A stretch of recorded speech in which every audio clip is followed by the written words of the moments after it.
জাহান্নামের প্রথম শাস্তি সম্পর্কে কুরআন ও হাদিসে বিভিন্ন বর্ণনা রয়েছে। জাহান্নামের শাস্তিগুলোর মধ্যে প্রথম এবং অন্যতম ভয়ঙ্কর শাস্তি হল কবরের আযাব। যদিও কবরের আযাবকে অনেকে জাহান্নামের চূড়ান্ত শাস্তির পূর্ববর্তী ধাপ হিসেবে বিবেচনা করেন, এটি মূলত আখিরাতের শাস্তির একটি সূচনা।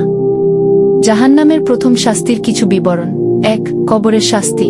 রাসূল সাল্লাল্লাহু আলাইহি ওয়াসাল্লাম বলেছেন, কবর হল আখিরাতের প্রথম স্তর। যদি কেউ এতে সফল হয় তাহলে তার পরবর্তী জীবন সহজ হবে, আর যদি ব্যর্থ হয় তাহলে পরবর্তী ধাপে আরও কঠিন শাস্তির সম্মুখীন হতে হবে। তিরমিজি হাদিস 2460। ২. জাহান্নামের আগুনের ছোঁয়া। কিয়ামতের দিন কাফের ও পাপী ব্যক্তিদের মুখমণ্ডল প্রথমে জাহান্নামের আগুনে পোড়ানো হবে। যখন তাদের মুখমণ্ডল আগুনে পুড়বে তখন তারা বলবে, হায়, যদি আমরা আল্লাহর আনুগত্য করতাম। সূরা আহজাব 6:6। ৩. জাহান্নামের আগুনের পোশাক।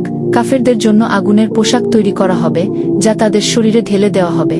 যারা আমার আয়াতসমূহ প্রত্যাখ্যান করেছে তাদের জন্য আগুনের পোশাক তৈরি করা হয়েছে। তাদের মাথার উপর ফুটন্ত পানি ঢেলে দেওয়া হবে, যা তাদের চামড়া ও অন্ত্র ঝলসে দেবে। সূরা হাজ 19:20। ৪. প্রথম ধাপে চামড়া পুড়ে যাবে, আবার নতুন করে সৃষ্টি করা হবে। যখনই তাদের চামড়া আগুনে ঝলসে যাবে তখনই আমি তাদের জন্য নতুন চামড়া সৃষ্টি করব, যেন তারা শাস্তি অনুভব করতে পারে। সূরা নিসা 5:6।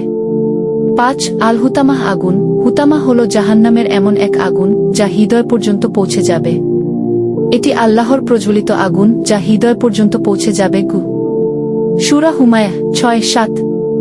এছাড়াও জাহান্নামে প্রবেশের পর যে ব্যক্তি প্রথম শাস্তির সম্মুখীন হবে তার জন্য সবচেয়ে হালকা শাস্তি হবে আবু তালিবের শাস্তি। রাসূল সাল্লাল্লাহু আলাইহি ওয়াসাল্লাম বলেছেন, তার চাচা আবু তালিবের জন্য জাহান্নামের সবচেয়ে হালকা শাস্তি নির্ধারিত হয়েছে। তার পায়ের নিচে আগুনের জুতা পরানো হবে যা তার মস্তিষ্ক ফুটিয়ে তুলবে। সহিহ মুসলিম হাদিস 212। উপসংহার। জাহান্নামের প্রথম শাস্তি মূলত কবর থেকেই শুরু হয়, যা কিয়ামতের পর চূড়ান্ত আকার ধারণ করবে। প্রথমেই জাহান্নামের আগুন, ফুটন্ত পানি, আগুনের পোশাক এবং কষ্টদায়ক শাস্তি কাফেরদের জন্য নির্ধারিত থাকবে।